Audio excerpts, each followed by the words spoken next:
What prominent ham radio guy would you like to ask a question, and what would that question be?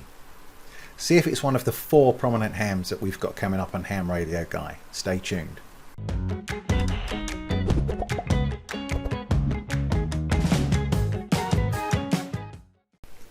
Hi guys, and welcome to another edition of Ham Radio Guy. I'm Justin, G3XTT, and boy have we got some stuff for you today.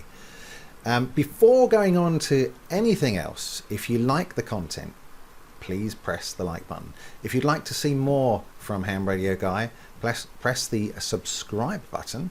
And if you'd like to be notified when there's new material, please click the bell and we'll go from there. Firstly, coming up, and next interview chat will be with Don Field, G3XTT. Now, Don is a prolific DXer and DXpeditioner. He's also an author, and I've contributed in some of those the books that he's produced, such as the 4 and 6 publication, which is produced by the RSGB, where I've added some content in there. He's also a past member of the RSGB board and the current president of the CDXCD or CDXC DX Foundation. And also, of course, the editor of Practical Wireless magazine for those of you in the UK and those overseas that currently subscribe. So what questions would you have for Don? Put them in the comments below and we'll get them into that chat that we have with him and hopefully get your questions answered.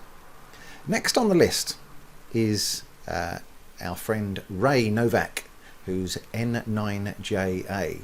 For those of you that don't know, Ray is the head of sales for ICOM America and a big influence and if you like, the interface between the user base and the manufacturer themselves.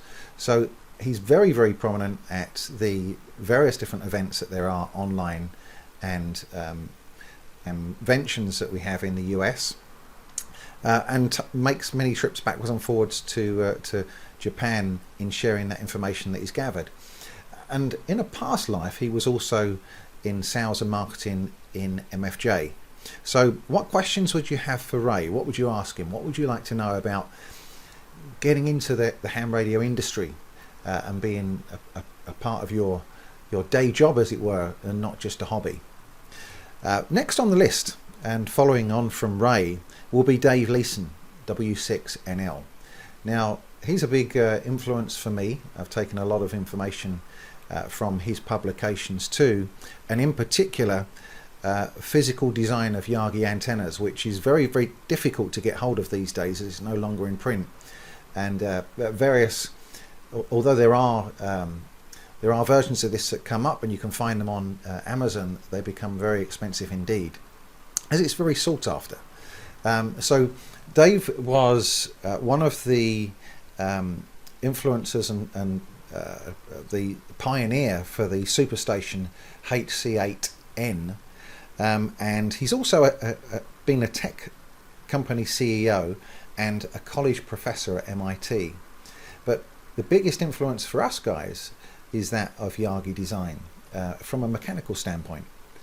It is often the case that when you're new to Yagis, you can often oversize or over-engineer small Yagis and tend to under-engineer larger Yagis. So it can end up with either a very heavy and cumbersome small antenna and something that's not going to last very long if it's a big antenna.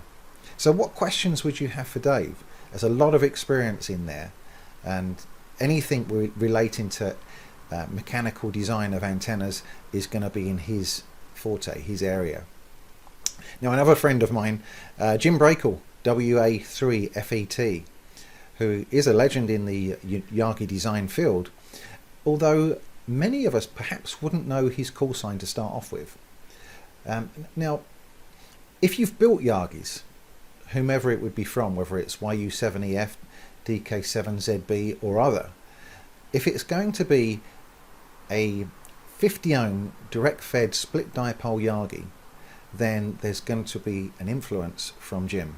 And the reason for that is Jim he was the guy that came up with the 50 ohm direct fed dipole Yagi without having any matching device on there.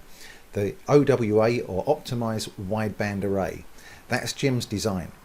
Now Jim has a PhD in electrical engineering and applied physics, and he is also a professor at Penn State University. So what would you ask of Jim? Let me know the questions that you have for any of these 4 ham radio guys in the comments below.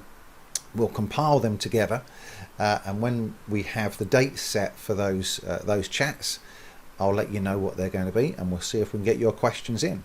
So thanks again. Look forward to these and others that are going to come up, and we'll see you on the next one.